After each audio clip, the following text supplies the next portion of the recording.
Hello, everybody. I am Dan Tabor, film critic at Falker and Synapse.co, and also on Rotten Tomatoes. And tonight we're going to be talking about Black Widow. This is going to be kind of a reaction/review panel. And so we're just going to warn you with that. We're going to be talking about heavy spoilers here. So if you haven't seen the movie, I would just go check this out later. Go push play on Disney Plus. And tonight I am joined by Yali.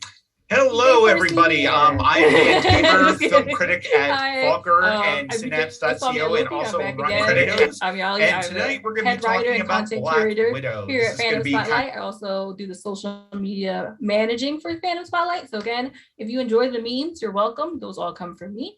And I work for Big Anime, and I can't talk about it. I wish I could. And I'm happy to be here, not forced against my will. Twice. Send help. Do get help. Get help. Go ahead, Angela. Please. Angela. Oh, hey guys. My name is Angela Faith. You can follow me at I am Angela Faith. I am here representing FDO Nerd Talks, and you can follow us at FDO Nerd Talks, here filling in for my boss, Mr. D. Murray. So, he couldn't make it, but I'm glad I could be here because, yeah. I'm just happy. I'm just excited to talk about this. Oh, God. Joseph? So I'm Joe Davis. I'm part of a not super active group called Geek to My Nerd, where my wife and I play video games and talk about movies and junk. I also write for Fandom Spotlite, which I'm way more proud of at the moment because it's actually even relatively current. And I'm just all around a big fan of these movies and movies on the whole, but comics and comic movies are beautiful. Awesome. So I guess the first thing to talk about with Black Widow is it made about $60 million on Disney Plus this weekend on the Premier Access, which is pretty. I think they said it's made the most money of any film since Rise of Skywalker since the pandemic. And I think that was only 27% of its $218 million hybrid streaming box office sort of thing, which is very impressive if you think about it. I mean, it's one of those things where, like, I think they've been talking about this film since 2010. But what does it? I mean, for what it did and for what it is, it also gives us the fact that this hybrid sort of model of streaming and theatrical actually works now, because we finally have a really good case scenario of streaming plus theatrical equals money. So how did everybody see it? I actually saw it theatrically once, and I saw it via Disney Plus as well. So I actually saw it both ways. Yali, how did you catch Black Widow?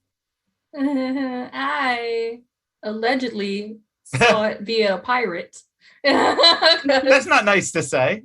Well, I mean, he calls himself a pirate. Why should I? That's his nick. But I saw it basically through streaming, and I don't know if I do want to say that for the model of, this hybrid thing, a lot of these films have been women-led. So for me, that's exciting to see that women can bring in the big bucks. Moulden was one of those. Cruella didn't make it to theatrics, but, to see that it did play in a few theaters. But it wasn't playing at the MC next to me, actually. Yeah. I keep meaning to actually go see it there, which is kind of fun. I'm glad to see that these, like I said, women-led films are kind of like saving our box office. So that's cool. But yes, I saw it via streaming. Okay, so I guess I'm next. I saw it on Disney Plus. So my family, we keep up with everything Marvel from that's been our tradition since 2009. We keep up with everything Marvel. So as soon as it dropped, my father was just like, okay, and clearing credit card and go. So my parents saw it first, and then I saw it afterwards, and I was really, I don't know, we're not getting into all of that right now. We're just talking about, Okay, go ahead, Joseph. We actually went to see it in the theater at the Alamo Draft House. For those that have the opportunity to go to an Alamo, it is a great experience when they're not, in the theater. Where are you located, Joe? We're in the greater Houston area. Okay. So there's only one Alamo near us currently. There was supposed to be a second one opening 12 months ago. Yeah. But we live southeast of Houston, and the only Alamo currently is about 20 minutes west of Houston. So it's about an hour drive for us to get to the Alamo Draft House down here. But we also have made it a tradition. I know we have seen every Marvel movie in the theater since Winter Soldier, I want to say. But I don't remember. There may have been one missed in there because I know we didn't see Dark World. We didn't see. I don't think we saw Iron Man 3 in the theater either, but I could be wrong. It's okay. Yeah, no one. And I like Iron Man 3. Thank you. I did too. It's okay. Missing Dark World. World. Those Iron Man. It was depressing. I can see missing Dark World. Thor: The Dark World was a rough film, but Iron Man 3. Iron Man 3, I liked the whole like bait and switch. I enjoyed that because it upset so many people that I was very So I like it. As an aside, Iron Man was my into comics as a kid. Like that was my first superhero I remember reading. So that was a big deal for me. But regardless, so fun fact as well, this was the first movie we've seen in theaters since the pandemic started. Okay. And the last movie we saw in theaters since the pandemic started was Birds of Prey. So our entire pandemic experience is bookended by women-led movies, and it was pretty great. Beautiful. I love Birds of Prey. I actually go out to the Austin, the one in South Lamar for Fantastic Fest every year. Nice. So I'm in Philly and I actually fly out there every year. When you're in town next time, shoot me a message and we'll make the 2-hour drive. I've already got my flight booked for Fantastic Fest this year. I will be there. So I'm definitely there. Making connections. So they've been talking about a Black Widow film since 2010 when she sort of made her way into the MCU in Iron Man 2, which was kind of sad how they brought her in, because if you think about like how the MCU has evolved over the years, Black Widow has also evolved because they originally brought her in as a sexy EA for Tony Stark, which was kind of weird, but now she's kind of made the full circular thing along with the MCU. I mean, what do we think about like how the MCU has changed? Because, one thing I will say about the relevancy of Black Widow may have passed away as a character, but I don't think this story could have been told probably about 10 years ago, 5 years ago. So, I mean, what do we think about the evolution of Black Widow? Did we see this evolution? Did we hope for this evolution? Because I mean, it's one of those things where when she came in, the MCU was in its sort of toddler phase, and now like it's older than like some kids I know. I went and saw like Iron Man in theaters, and half my friends' kids weren't even born yet. Wow. My wife's a high school teacher, and I think next year her students will be as old as the MCU. So. Wow. What grade? What grade does she teach? Oh my goodness. It's hard to think about when you think about that, but yeah, like she's been playing this movie has been in the works for over a decade now, which is kind of wild. And it was originally, I think, supposed to be released in May 1st, 2020. So, I mean, it's been sitting around for a while, but I think my personal thought is a movie. I mean, Yali, you'd said that you think this should have came out a while ago, but see, my whole thought of watching this movie is that if it would have came out 5 years ago, there would have been a two-hander in the third act with maybe her and Hawkeye or her and Captain America. Like they wouldn't have given her like the full like breadth of this film in that last third act with her and Florence Pugh. So that's why I think it's good, but I think we've seen with all characters, especially I think with Black Widow, we've seen an evolution in this last decade of the MCU kind of becoming more aware and more empowering for female superheroes. I still think that it still should have came out about 5 years ago. I mean, I think the only difference And like I said, if it would have been 5 years ago, I do agree Hawkeye would have been in there, or Tony would have been. It would all have been about the Budapest thing. It would have been all about Budapest. About someone else, but I still felt like Budapest. Budapest that they clarified many times. But I still feel like this movie wasn't really her movie to begin with either. So it just didn't. Either way, it just felt like it's not really doing her any justice. I will say that her character has become more talkative as the years have gone by. She's got more lines, she's got more screen time. But even in this film, I thought, like, did she talk? So I still think that the film is not really a service to her. Unfortunately, I think she kind of had to really pass the torch, and there was a lot of that weight being carried on her, but like needing her to pass it in a way that people will accept that she's no longer in it, and now it's going to be Yelena. And so I feel like it still wasn't in service to Black Widow herself or Scarlett Johansson's dedication to the character for 10 years. So I still think that that's where it struggled, which is making it more about her. Yeah, she's kind of like the side homie that's always there for everybody else, and here she is. This is her movie, and she's still the side homie for everybody else. So. But I mean, we still got some quiet moments with Black Widow. There's that great thing where she's watching Dr. No, I believe, just watching a movie. I think it might have been Moonraker. Moonraker, yes. Sorry, Moonraker. Roger Moore. But like, I mean, like, how often do you get that sort of like quietness and sort of alone time with the character? Like, that's something I don't think even. I mean, they might have afforded some of the superheroes, but like that's just sort of that slice of life we don't sort of get. We kind of got some of that. I was gonna say we kind of got some of that in Endgame. A little bit, yeah. Yeah, but I would say even that part was like short-lived, because like honestly, like how long did she get to sit there and like watch that movie before like the generator went out?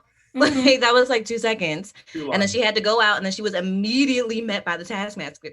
Like what? Like I'm just like no. So yeah, we got to see like a little bit of like that vulnerable side of her, but I just don't think that we got to see like enough. Like I love the evolution of her as a character pretty much throughout the years, because you're right, she did start off as like a sexy vixen that Iron Man was like, and like Iron Man was like gawking over, and Piper was like, whoa, she's a lawsuit if you don't leave her alone. Although she whooped Happy's ass though, which was kind of funny. She did. But I just appreciated how she evolved as a character, and she ended up being the leader. Like she wasn't just a member of the Avengers, which is something that they kept saying over and over and over again in the Black Widow movie. She was the leader. She was it. She was Mama Bear. She was who they reported to. Yes, like in Endgame. 5 years being like a global leader in security, galactic leader even, because she was coordinating with Rocket, Nebula, and Captain Marvel. Mm-hmm. I think people really do like overlook her prominence and how she kept it together, like emotionally. She kept it together with like all the people, with like still like having that attitude, that serviceable like attitude that like the people who are still left really needed to like just keep it together, because that's like a lot of trauma that everybody went through. And she put aside her feelings and she bucked up. And that's why I agree, like the Black Widow movie, it was amazing as far as like the fighting scenes and all of that, but it wasn't a proper goodbye to me still. Like I'm still like in mourning over me like not being able to see her anymore, Well, I mean, if you think about it, like I saw a couple opportunities here that they could maybe make a Disney Plus show out of this, or make a Disney Plus show out of that, because I mean, it's one of those things where if this does well enough, the dump trucks full of money are going to show up and start leaving themselves at Scarlett Johansson's like front lawn, like they did to Robert Downey Jr. when he was like, I'm done with Iron Man. And the dump trucks started showing up, and he was like, okay, where do you need me to stand? Let me do this. Or like, after he did Doolittle. Her distance from the MCU is probably only going to be as far as like the amount of independent product she wants to make. Because there was those murmurings like 6 years ago that Chris Evans was like, I'm out. I'm not doing this anymore. And then they were like, please. And he was like, I guess I could keep doing these independent films. I love so much from this money. Well, I mean, like it gives them sort of like the ability to get smaller projects made. Like Chris Evans went on to make Snowpiercer, and I have a feeling like that Captain America juice helped make that movie. And I think Scarlett's made some I Ghost in the Shell gets a lot of heat, but it would never have looked as good as it did if she didn't have that Black Widow juice. So it's like one of those things where they can take these, they've realized that they could sort of like broker this name brand into these smaller films and these more niche films that maybe are passion projects for them and get them off the ground. Mm-hmm. So, I mean, that's one sort of thing to keep them like in the Marvel stable. But I have a feeling like there's like 4 or 5 things I sat there watching the movie. I was like, they could make a show out of that. They could make a show out of that. They could make a show out of that. I'd be all about it because they're not really setting up for like. I was gonna say if they're not setting up for like Thunderbolts, I'm gonna be super surprised. That's a major spoiler. So early. If you keep up with any of this stuff, you kind of see this coming. Yeah. Yeah, I mean, I warn people. So this was directed by Kate Shortland, an Australian director who originally didn't want the job, and Scarlett Johansson had to convince her. And we can. I'm really like on the fence about this whole MCU movies as art. I've got like some real hard feelings about that because you haven't heard my sort of ramp off on this, Yali. You'd probably be impressed, but I kind of side with Martin Scorsese a little bit about this. But like she brought her in to do this, and she hadn't done a whole lot, and I think she did a really good job. So. What does everybody think about sort of like the directing on this film? Do they think that it's like too blockbustery? Do they think that it made a good? Because the thing I liked about Black Widow is it was I got teary-eyed a couple times, not gonna lie. But I think the film definitely has a heart. It's very actiony, but I think it has more of a heart than I think most Marvel films have had, I think, in recent memory. I mean, Ant-Man and the Wasp. It's got more than that, or doesn't have as much as that. See, I beat up on Ant-Man a lot. I just can't. For some reason, Ant-Man just doesn't click with me. Like that movie series is all about non-traditional families and the bonds we form with people that we meet that are more important to us than the work we have to go through to make those bonds. Which is kind of what Black Widow is about too. Nobody in there is related. Look at the end of the first Ant-Man, for example. Like he's having dinner with his ex-wife and her current husband, who is the cop that was trying to arrest him, but they're a big happy family now. Yeah. I think they're a big happy family because that cop is no longer trying to arrest him. Yes. That plays a major part. Yeah. The incredible shrinking convict, as he's mentioned here, which I love that call out. But no, when it's not being crazy chaotic, like kind of like unsure of the tone it wants to pitch, it's really good. But like the first half of the movie is tonally 100% different from the second half of the movie. Like it's a dramatic shift too, because it's that like trailers for Age of Ultron, like dark and serious in the first half, and then as soon as the two of them meet up, it's all about pouches and pockets and let's go punch dad, and it's all this stuff. Even when they're trying to strike a serious tone, it's Guardians of the Galaxy silly. I'm not complaining. I'm just saying, like, if that is a issue I had with the direction of this film, it's the fact that it was like almost 2 separate movies. See, I would say that the thing about Black Widow is there's a darkness to there that you can't joke around. Like there's that scene where Alexei gets in the chopper, and the first thing he says to Yelena is like, oh, you're just mad at dear old dad because you're having that time of the month.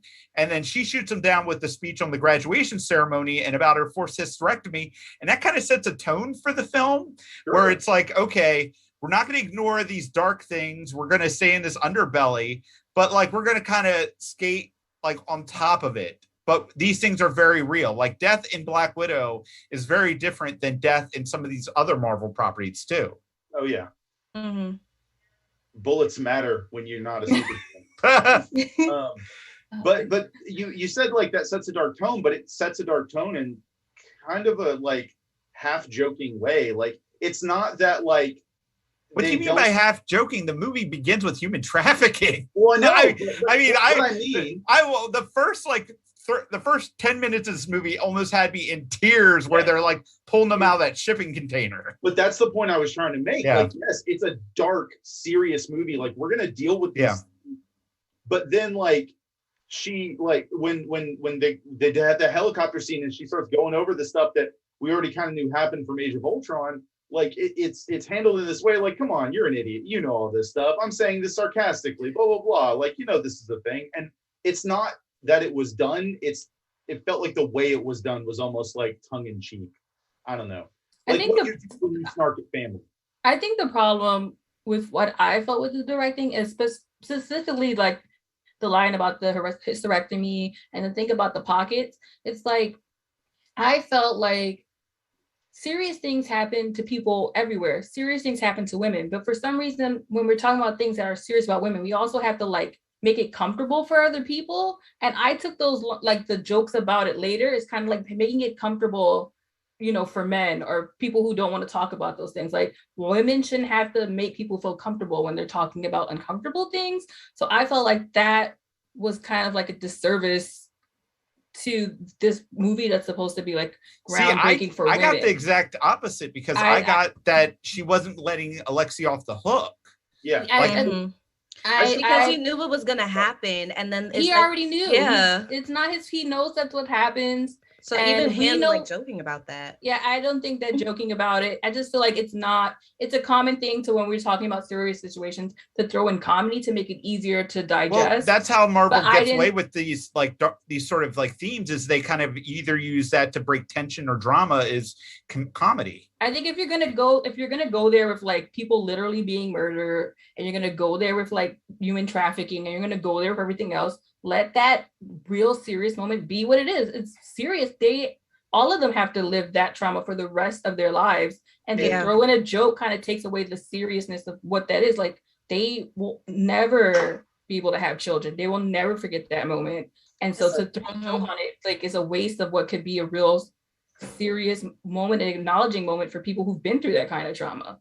Like, the whole point of the movie was pretty much just that these girls have been their choices have been taken from them. Yeah. Their minds are being controlled. That is a massive choice to be taken from you that you can't reproduce if you want to. Yeah. Because it'll be easier for you to that's insane. But an example of like how they could have handled it differently is Falcon and Winter Soldier is a perfect example. That speech at the end, there's no stinger joke at the end of Sam's big speech. It's played entirely seriously. I mean, the one thing you have to do, keep in mind, I hate to be this, is playing devil's advocate, is little kids are going to watch this too. So they kind of put that in there, I think, to kind of distract the kids almost. Because like, it's still, this is a Marvel movie. And I remember they have to sell toys. They have to sell toys. This is going to be on Disney Plus. It's going to be hard to sell toys of Yelena explaining the Red Room procedure as an action figure. Right. You know? I wouldn't put it past Marvel to try and sell something like that though. That's their $150 Thanos line. That's what that is. And I took the joke side of it. And that completely makes sense from a writing standpoint of like making half the audience comfortable, quote unquote. And I'm not trying to discredit. I took it as the fact that these women are assassins, and they have been their whole life. And for the longest time, they were aware of the horrific things they were doing, and they still were even when they weren't in control.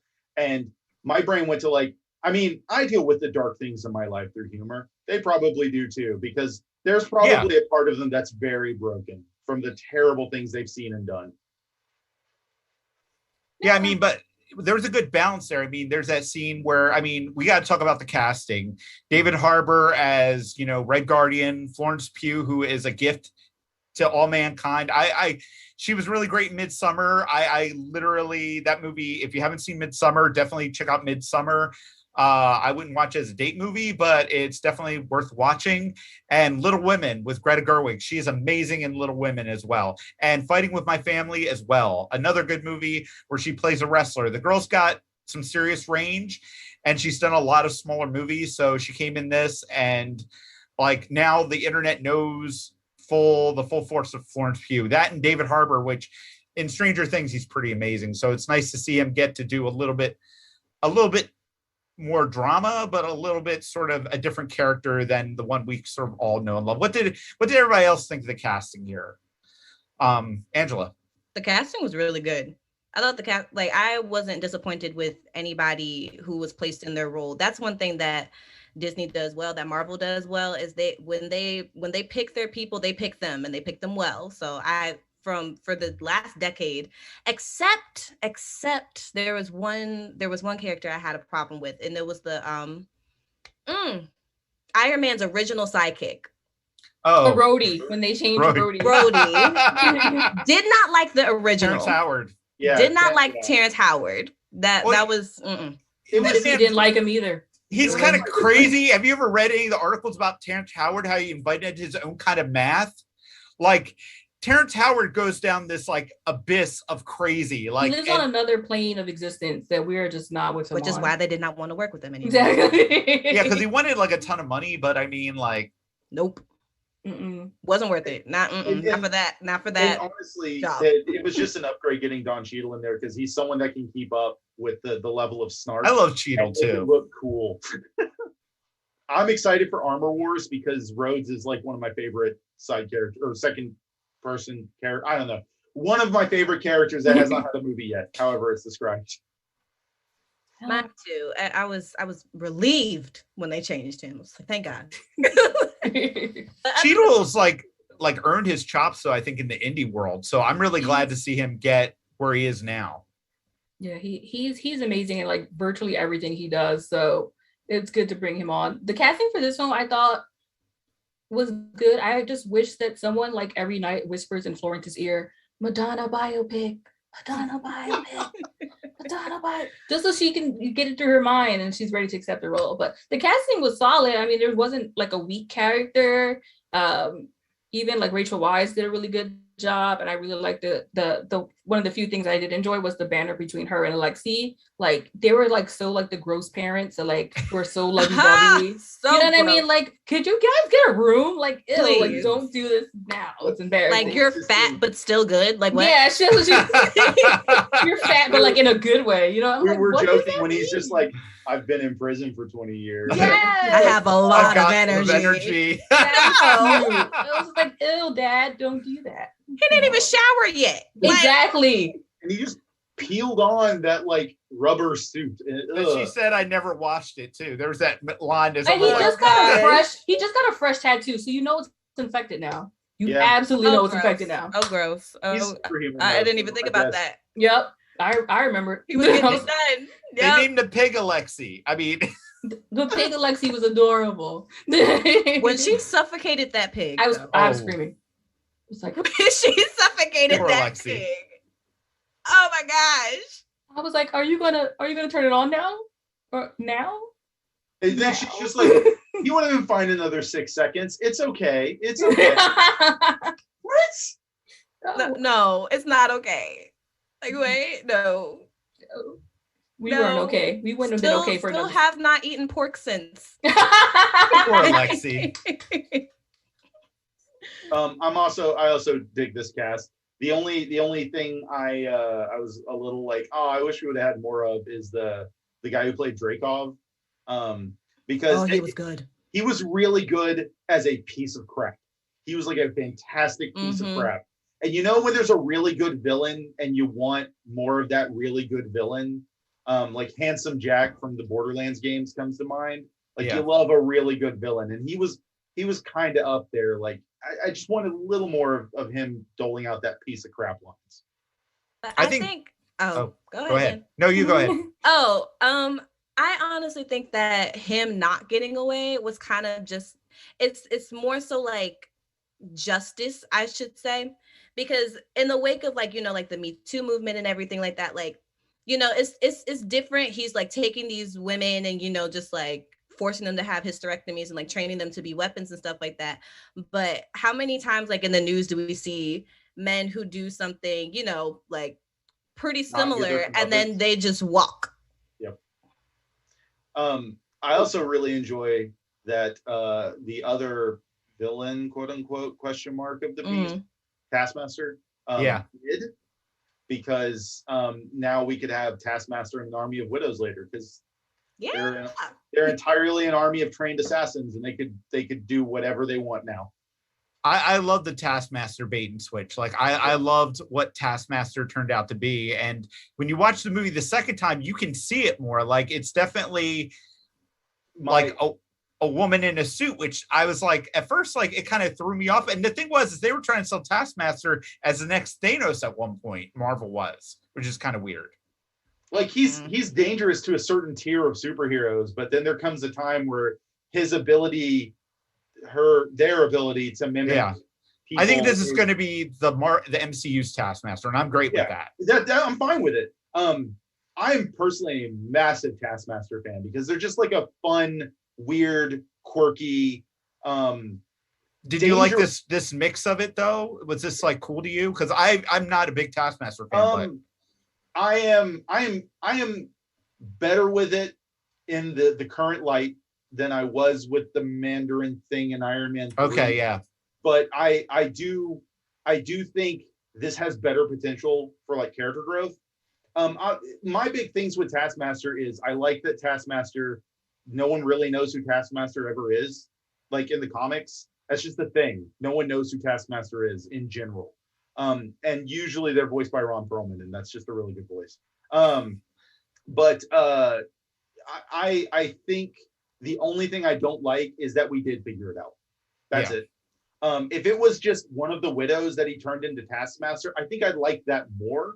Not like, it shouldn't be anyone. But the whole Dreykov's daughter thing, just like that made it for me though. That was like chef's kiss. Like that when that was like that man is a monster that turned his daughter into Taskmaster. Yes. Like he is like a terrible human being. He's a terrible human being. As a Dreykov side, yes. But like what bothers me is like this whole plot point, the whole point of this part of the movie is basically a single line Loki says in the first Avengers movie. That's it. Yeah. That's it. That's all this is. And that, like you had said, like if this movie was made 5 years ago, it would just be about Budapest. Well, yeah, but now the movie's just about Dreykov's daughter. Who was in Budapest? So yeah. But I kind of like that, we were about, because the other theme that's kind of been going through Black Widow is the red in her ledger. Mm-hmm. And like the fact that she's done a lot of terrible things. And we kind of had to find one thing that I guess she fixated on from her past that maybe she could undo. So, it's one of those things where I guess they try to give her more of a redemption arc with this through Taskmaster. Because like she could have killed Taskmaster, but she like freed Taskmaster. So we have that sort of through line with the character and the end arc, which kind of makes it even almost a good guy at this point. Mm-hmm. I'm not sure in her condition if she could have killed Taskmaster. I don't think she could have, and not. She could have left. She could have left her in the thing and just like. Boop. I guess so. Or just like, I'm just gonna drag you next to one of these burning piles of steel over here. It does kind of like make me question like how many other people did Romanoff think she killed, but she actually didn't kill? Like, because there's Dreykov, there's Dreykov's daughter. Like, I'm just like, how many more people like are there kind of like that? Because like two of the like, did you like kill? I mean, I don't doubt that she killed anybody, but it kind of just like made me like side eye, like, are you really? Like, oh, okay. Like For both people? Yeah. Like you didn't make sure like that, because what her sister said was so true. Like, why did you go look at the body? Did you confirm it? Did you see him? Did you see him with your own eyes to make sure that he was dead? And the fact that she didn't even do that. Yeah.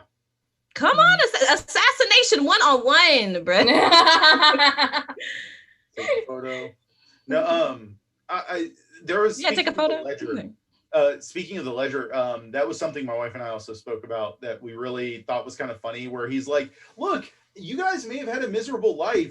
Like, I did so much. Look at you. You're so great. Yelena, you're like the best. Your ledgers are dripping with red. Dripping with red. They're the best killers. By talking about all these accomplishments, and then ends with like, your ledgers must be dripping red. And they're like, okay, oh, there it is. Yelena was not up for the shenanigans. She was not up I just want to share my so I knew about the Taskmaster thing before it happened because I could like something I pay attention to because it's part of my job. It's just like, okay, Taskmaster's actor is not in any of the press releases I got. So that told me right away it was a woman. Because people just already know. So there's some sort of bait and switch. And then I don't know if it was the director themselves or it was bad editing, but it would like go from like being a 6'7" dude to like a 5'4" woman in between shots. And I was like, if you're just trying to blatantly tell us it's a woman or is this a mistake? Like it was so obvious when it was a woman in the suit to when it was a man in the suit. And so it made it hard for it to like really be, at least for me, like oh my god, it's a girl, because the directing and the editing was so bad. Like even when like she like the walk would change in between shots, so like one walk was a little hippie because you know we got hips and stuff as women, and then the next thing you know the walk is very like shouldery. I'm like, okay, so now this is a man, now this is a woman, and maybe it's because the director is, like I said, hasn't done anything major, so maybe it wasn't something that she was looking out for, but I could notice it immediately when it was going between both things. So I feel like, again, it was a disservice to the character itself because like Joseph, I know about Taskmaster in the comics, and so he's such a cool villain and a way to play with. Like his interactions with Deadpool are like some of the funniest things I've ever seen in comics. Like they're like hate each other but love each other at the same time. Their love-hate relationship is almost as legendary as his and Spider-Man's. Yes, so it's such a, I mean, we probably won't get that version of Taskmaster, but even still, it's just like, it's still, I just feel like the whole movie is a waste of like a good idea or good ideas not being brought to like their full potential. Like Taskmaster is now going to be, of course, like hanging out with the widows. That's cool, but like it changes. It's a change that's going to change a lot of things, and I don't know if it needs to be a necessary change. To, you know what I mean? Like I don't think we needed the bait and switch. Busy Braun from the chat is wondering if there's a possibility that we'll see another Taskmaster, which I wouldn't throw out of the picture either. So with the existence of everything happening in Loki, I would almost. I know at this point it doesn't matter now. we might see two Taskmasters fighting each other. So which Taskmaster would love. That would be. Who are they copying now? Yeah, just just pluck them from another universe. Yeah. So I remember when this movie was first, like the trailers were first coming out, everyone's like, "Oh, it's probably Rachel Weisz's character. She's actually Taskmaster, et cetera, et cetera." I'm like, I don't think it's gonna be her, but like, I wasn't paying enough attention because I kind of wanted to be surprised. They made it obvious. Was when my wife said she spotted it in the movie in one scene, and it's those subtle like writing things. When one of the other widows told Taskmaster to smile. Yeah. Like that, women are told that in movies, in reality, and everything all the time. So that was like supposed to be. She's like, I'm fairly certain that was on purpose for that reason. So I'm like, I would never have caught that. That is, I didn't catch that right away either. Yeah, we are told that a lot. You'd be so much prettier if you smiled. Oh, thank you. You know, skull mask, but okay. Right. Yeah. I mean, it's like nowadays smiling underneath your mask. People can tell. She's got a smile. She's basically telling her to smile with her eyes. Start smiling. Oh, poor Taskmaster. I know. There were a lot of people in this movie. There's just a lot of tragedy. Yeah, I mean, I think it's Marvel's darkest sort of character movie they've done yet. I mean, I try and stay away from trailers, though. That's my thing with the MCU stuff, because they purposely try to mislead you, or they try to sell you another movie, or they basically, like they did with Suicide Squad, they have a trailer they really like, so they remanufacture a movie to the trailer. So I tend not to watch trailers for superhero films. So I was coming to this kind of cold based on like it's Black Widow's movie. So I have to say, like, as far as MCU movies go, I enjoyed it.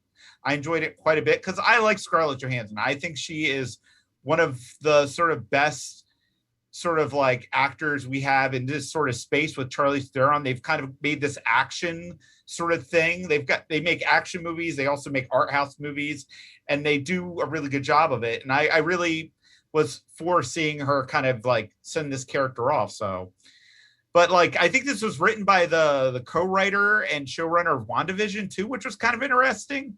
So, I mean, do you think that sort of helped the tone of this piece, or do you think that detracted from the tone of this piece? Because I thought like it had a very somber tone, but I thought they definitely liked what they saw here and put them on WandaVision essentially, or her on WandaVision. Maybe it helped like highlight like how in particular like females like process pain. Maybe. Yeah. So I think that's definitely something that that they definitely brought to the table, because they did that really well with Wanda. Very, very well. And I think that that's something that they also replicated pretty well in this movie as well, in Black Widow. Yeah. You know, I think that might be, again, my biggest disappointment with the film is knowing that, you know, the people behind WandaVision, well, some of the people behind WandaVision are behind Black Widow. And like Angela said, they did a really good job of talking about how women process pain, and there was no jokes when she was dealing with her pain. So, you know, for them to like not offer Black Widow, who needs to like have this send off, to really let her, you know, grieve of her pain in a way that doesn't have to make other people comfortable, it's like, I don't think it was fair to her. But I think some of the jokes that were in there, like I could tell like that was from that whole WandaVision like sense of humor. And but yeah, I don't know. I would watch the film again, but I wouldn't put it in my top 10. I think that there was so much dialogue, and then like I said, I thought it was two different movies, but like one's like this dramatic, emotional film, and then one's an action film. And then sometimes they would give you both in between, and became like a confusing thing. Now, mind you, the action was like badass, like the fight between Yelena and Natasha in the apartment. Like that was like the opening scene of Winter Soldier. Would you have liked it if it would have stayed more in the Bourne formula than the Marvel formula towards the end, where they're like fighting on like falling pieces of glass? I mean, that would have been cool too. I think it was just not, I just feel like the film was not fair to the character itself. There's even proof that can work in that tone, because like no one says anything about like Winter Soldier in that regards, and that's literally how it goes from like fighting on a boat with some spies to fighting in falling glass. Yeah, like I mean, Winter Soldier, I think that's what the film was trying to be a little bit like this is the female Winter Soldier. We're gonna give you the action and the feels, and people are gonna die, because people were definitely dead in Winter Soldier. Yeah. Oh, even if they don't tell you, they killed a lot of people in Winter Soldier. Yeah, but it just never got there. I kept waiting for it to get there, like to get to the part where I was like, I'm gonna let go of like, you know, some of my bias and just enjoy it for what it is. But like the film never made me, I never cried, I didn't get emotional, like, and some of it is dealing with things I've personally been through, like some of that trauma she experienced. Oh yeah. So I was waiting for it to resonate with that real part of me. And then, like I said, that's why it didn't feel great when there was a joke immediately following. You know what I mean? Like, also like I didn't feel great. Like, so pretty much this guy just tells Black Widow like his full like plan about like how like, oh, there's just way too many girls, and you know, like they can easily be replaced. And I'm just like, I'm just thinking to myself, is anybody gonna call him out for being like extremely misogynistic? No one? No, because I insert myself in a movie and tell him? Like, that's just ridiculous. So I was really honestly like waiting for her to be like, you're a monster, like you're misogynistic, you need to get this together. Like, I mean, you're not gonna live long enough to get this together. Right? It's probably why she didn't. She's like, you know, I could say something, I'm just gonna put a bullet in his skull. So but she couldn't because the pheromones. That was the dumbest thing I ever seen. I hated that. Stupid. That was a metaphor. That. But that was a great metaphor for how women are sometimes powerless to the people who abuse them. Like that was just like her sort of like frozen while he's like doing that to her, and she's powerless. I found that almost like I was like choked up at that point, because like she could good job. Yeah, I hated him. It was like, I do feel part of the thing that diffuses it is also one of my favorite things about this movie, and it's David Harbour. As much as I love him in this movie, like it would be like poignant joke about something serious, fart, That's one of the scenes that he's in. Like they can have this serious thing about like talking about family, and then she's like, "You got fat." Oh, okay, that's fine. Not that like I don't think there wasn't something serious there too, because yeah, his whole thing is there's a lot of sadness in that character. Yeah. There's when we see him like kind of sitting there with Yelena trying to talk about like his father, like he's going through some stuff right there, and he's trying to connect, but he's having because he was a company man. He was a company man. He bought the lie, hook, line, and sinker. He was a company man that was told he was going to be the star of the company. Like he was supposed to be the Captain America for their nation, and then he was just thrown in prison. So yeah, like that, I think that's ultimately it is like, and that's kind of why I took the whole line about the Red Room situation as kind of like, oh, it's just people dealing with trauma through humor, because everyone is dealing with their trauma through humor in this. Like everyone. Like they deal with their emotions through humor, because the fixer guy whose name I keep forgetting, Mason. Yeah, who are definitely going to see in another show. I guarantee it. Oh, he was amazing. Please do. I loved him. He was cute. I like how he was super cute. His delivery was perfect too, so it's good. Let's do that. More of him, please. But like everyone dealt with any sort of even slight discomfort or any sort of emotional response with a quip or a joke, and that's a Marvel thing. Yes, like, it becomes so much more noticeable when it's some really heavy stuff. Like, but really here's the in that same sort of vein, the one thing that I think this film does really well is we see Florence Pugh lay out those Marvel one-liners that usually are only for the boys. Yeah. But man, she just freaking lays them out one after another, and you're just like, girl.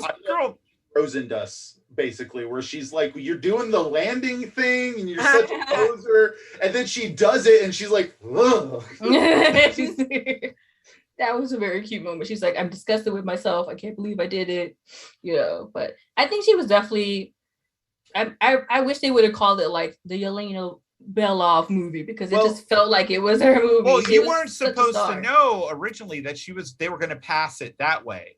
Like they didn't need to pass it. They didn't need to pass it. I want my Black Widow. She's gone. She's a soul stone now. We gotta let her go. No. They got Gamora back. But it's a different Gamora. Different Gamora. We could get a different Black. But no, I think the big thing is, and WandaVision is a big part of it. I don't think after the first Avengers movie, anyone actually directly called her the Black Widow. Yes. It's just that she was a Black Widow, which is what all those the other spies were. So much like WandaVision, no one had ever called Wanda Scarlet Witch until the end of WandaVision. I think the reason the title works for both of them is just called Black Widow, and there's like 30 of them in this movie. Yeah. So my theory is like at first, because Yelena specifically calls them widows when they're still under control, you know?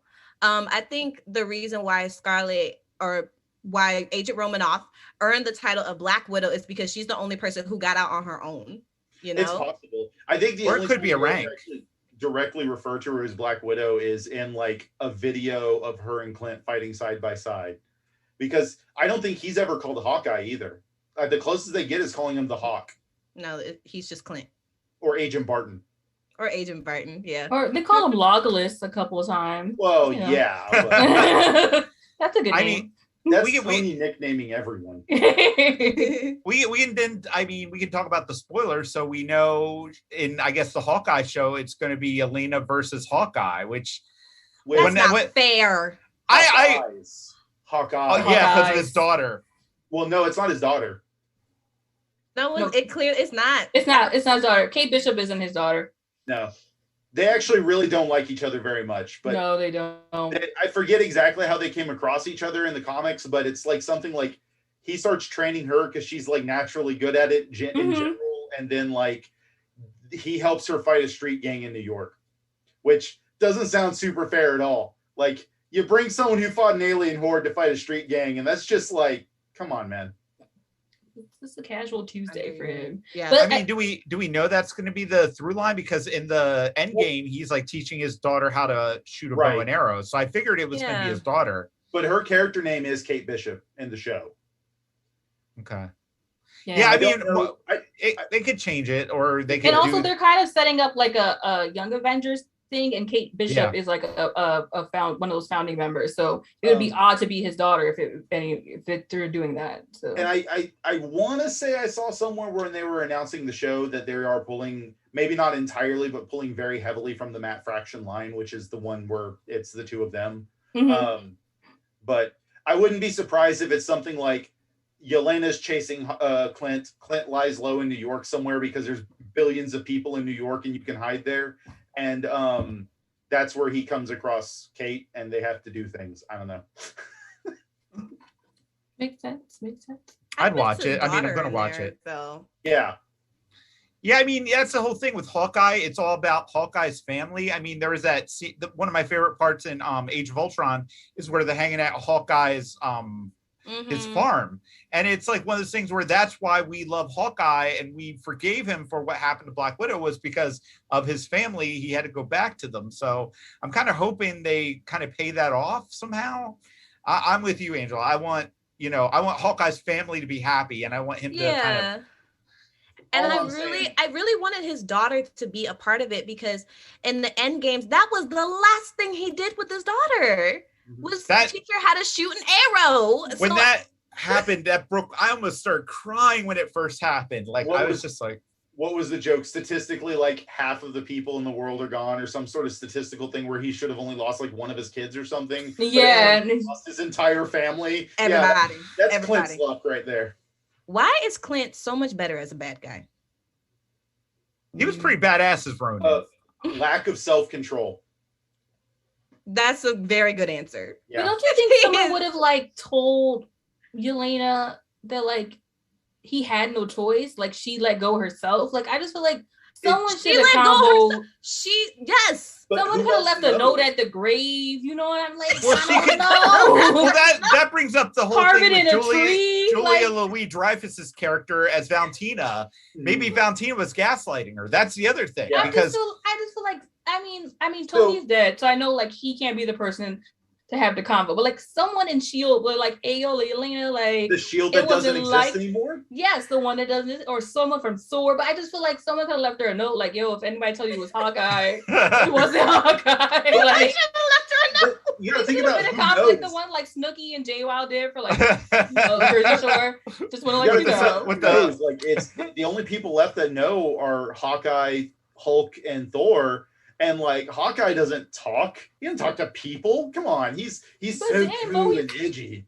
And then like Hulk is probably way too depressed to even talk about it. Like he did. And did Clint tell any of them exactly what happened? And then Thor's in space. Like who's there to tell? Peter could have wrote a note. I just feel like someone should have left her a note. Like then we wouldn't have in a book or somewhere or in a file or like I just feel like someone knows what actually happened. Why they write it down? No, exactly. Like well, I guess not because Agent Romanoff is no longer there to write it down. Like she was in charge of writing shit down, but she's dead, so she can't. For sure, the only ones that we know for sure are those like five, and then like Scott and Rocket. Those are the only ones that know for sure. All right, why Ant-Man can't write a note? Like a tiny I'm not saying he can't. You're making a lot of sense. I'm making too much sense. I'm just saying. I mean, I want to see them fight because obviously it's going to be cool. It's going to be really we could avoid it if somebody would just say, that's going to be frustrating. Most of the fight is probably him trying to explain what happened. And which he could have did in note format. That's what I'm saying. Carved it in a tree. Something nice. If everyone used common sense and logic, we wouldn't have drama in movies. That's very true. Very true. Well, I mean, that's going to be part of the thing that's going to keep you engaged. Is like you're going to be so frustrated that she should know, right? And she's hunting the guy that basically, The Jersey Shore thing was a perfect sort of like comparison. That's exactly what it is. Like we saw Hawkeye at bed. And he didn't drop her on purpose. She let go. It's just like, and he was already visited the grave. Like I don't understand why. He didn't even let go. forced herself. Like she let go herself. She used her abdominal strength, her core muscles, core muscles, and she pushed her leg off and like let go of that grip. He was trying for dear life. That kind of sets up Valentina, who we've gotten a few glimpses of. How does she know? She is trifling and messy. I don't like Valentina. How does Valentina know? But Yelena doesn't know. Like, make it make sense. How does Valentina know what happened? Valentina. She doesn't know what happened. She's just lying. messy. She's just lying. She's gaslighting her. Look, she's so messy. That's who killed your sister. Interact with a grand total of 2 characters, Yelena and John, and she just wrapped John around her finger. He just needed anybody though. Like, he had issues. He just wanted anyone to love him. And his wife was such a pushover. Oh my God, that made me so mad. He said, "Baby, you better be the USA agent. You need that money." How you just gonna let somebody talk to your man while you sitting right there and to completely ignore you? Excuse you? Oh my God, I agree 100%.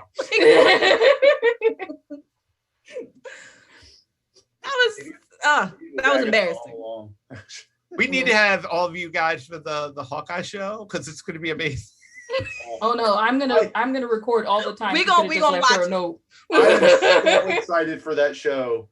Because I'm a Haley Steinfeld fan, so she's amazing. Since True Grit, also Bumblebee, but I'm a Transformers fan too. So I think Renner's underrated too. I think Renner is kind of like, I mean, he's a little problematic, and that whole stuff is a little troubling. But I mean, like as an actor, I think he's got a lot more range than people give him. Like I will say, I don't think he could have been almost any other character in the comics, from the comics. This was the case of really good casting and being able to make the character his own, because comics Hawkeye is not really anything like movie Hawkeye. No. Comics Hawkeye is only like movie Hawkeye when he's old man Hawkeye, because then he's like depressed and suicidal and stuff, and then he's like angry all the time. In the MCU, he's basically Vin Diesel because it's all about family. Yeah. The comic book one is more like a playboy. He's just dating chicks left and right. And short. He's short. And very short. Jeremy Renner is very short. Shout out to our short heroes. I knew, yes. 5'2" and proud. Yes. My wife and her coworker got to get a photo with him at Comic Palooza, and he had to stand on like a little box. Oh, been there. And my wife is short. Oh wow. How short? So. Oh God. But I'm looking forward to Hawkeye. I'm looking forward to like kind of the stuff this potentially sets up. It's not just Hawkeye. There's the potential for either Dark Avengers or Thunderbolts. Dark Avengers definitely is going to happen. I would love to see if they bring in Mockingbird, like from the Agents of S.H.I.E.L.D. Like, will they transfer into this? So that'd be so cool, because that was one of the better parts of S.H.I.E.L.D. I'm kind of wondering if we're going to get a Moonstone, which is like an evil Captain Marvel. And then that's problematic. Yeah. Well, she's less, because the Dark Avengers / Thunderbolts, both of them aren't like, they're not like the Suicide Squad bad. They're more like, we're morally gray and we accept money to do good. Yes. That's really more their thing. Shoot, that's where they're heading. Sam should have signed up for that, because he's gonna get a loan anywhere. That sounds like it's right up his alley. Right? Like, y'all giving out checks? So hold on a second. What? I could stand in front of a camera and pretend to be a hero? Okie dokie. So I'm getting the sign to wrap it up from the man upstairs. So let's do our final, so did we love Black Widow? Where do we rank it in our Marvel ranking? I would say I would probably put it in my top 5. I would not put it in my top 10, which is not necessarily a bad thing. There's like a lot of movies, 25 Marvel movies. So yeah, there's a lot. So it's not in my bottom 20. So my bottom 5 or anything. But like, I put this somewhere around the first Thor movie. Fair. It's like a solid 7 for me. Those frosted tips still bother me in that first Thor movie. like seriously, Chris Hemsworth, those frosted tips are bad. Oh God. It was the beard and the eyebrows that did it for me. Where did I put this? It's definitely not in my top 5 or 10. But I liked it better than like all 3 Iron Man movies. So wow. I didn't like any of the Iron Man movies. Iron Man was so irritating. It has nothing to do with the character or the actor. I just did not. I couldn't even tell you what happened in any of the 3 of them. They were just so boring. Such a fun one-shot villain, though. No. My bird. That's all I remember. Here's my bird. Like, my bird. Are you a pirate? Like, calm down. Also, it was Justin Hammer, and Justin Hammer is delightful. Yeah, that's true. No more Hammer tech. Thank you. He's not. He's in jail. Yeah, well, he's coming back, so he'll be back. But yeah, I guess. Yep. So it's definitely not in my top 5 or top 10, but I like it better than all 3 Iron Mans. And so that should tell you something, because people swear by those Iron Man movies, and I'm not one of them. I would put it below Ragnarok, but above Captain Marvel. So for me, like it's pretty average. It's a solid film. Would I watch it again? Maybe once or twice, but it's not something I would watch on loop, like when the Endgame came out and when Infinity Stone came out and when Black Panther came out. I'm not going to watch it on the loop. It's like I don't feel obligated to rewatch it like I do with Dark World every time I do a rewatch of the MCU. It's just like Dark World is like rewatch Dark World. That's a rough watch. It is so rough. Oh my! My but theory. It has good freedom moments. Like their mom is just the sweetest mom in that movie. That's what hurts me the most. Like I don't like watching Frigga die. She's just so wonderful. Like the biggest crime of Dark World is it criminally wasted Christopher Eccleston. Yeah, criminally. Oh yeah, but the asshole doctor loved him. Gone in 60 seconds. God. What about so? Where can we find everybody? Joe, where can we find you at? You can find me in Texas. I live here. But no, you can find me on Twitter at the Spice Must Joe or at Geek to My Nerd with underscores. Thank you. I got that reference. Thank you. Yeah, you can find me there. You can find me not a lot of other places. I have a YouTube channel my wife and I have done stuff on. It's Geek to My Nerd with underscores between each word. And that's about it. And you can find me on Fandom Spotlite where I write about games when I'm not stressing because of my new job. Yay, employment. Well, you guys know where to find me. I'm here at Fandom Spotlite. I'm also over at The Big Anime. I write for Renegade Media, where I talk about do some like typical journalism, not the fun stuff. I also have a podcast where I talk about makeup called Your Makeup Besties. So if you think I do a good job here, then you do. Thank you. Then check out the podcast. And of course, keep hanging out with us at Fandom Spotlite. We enjoy you guys watching and enjoying the panels, and we love to keep doing more of them. So keep liking and leaving comments and letting me know you enjoy the memes I post every Monday. That's important. Off to you, Angela. You can follow me at I am Angela Faith on Instagram, on YouTube, on Facebook. I do not have a Twitter. And also, please, I encourage you to follow FDO Nerd Talk. We are FDO Nerd Talk on Instagram, on Facebook, as well as YouTube and Twitter. And Twitter. Yes, we have all of those. So there we are a amazing community of blurty people. So, just go ahead and click that follow button. Click it. Like and subscribe. Like and subscribe. Yeah. All right, I'm done. Dan, where can we find you? I'm Dan, and I'm Dan the Fan on Twitter, and I write for Synapse, which is an Austin, Texas-based genre blog. I also write for Falker.com. I review film there, and I'm on Rotten Tomatoes as Dan Tabor. So, and I also show up on Fandom Spotlite. So, if you like that sort of thing, tune in for another panel. We're doing the end of Loki next week. It's going to be a sad day because I'm so sad to see that go. So thank you, Loki. everybody, for tuning in, and thank you, panel guests. It was great having you. You did an amazing job, and hopefully, if you didn't see Black Widow, go see it. If not, we told you about it. Yeah, we told you about it. Don't forget to follow your fandom. The only thing it needed is more croaky. Yes. Yes. More croaky.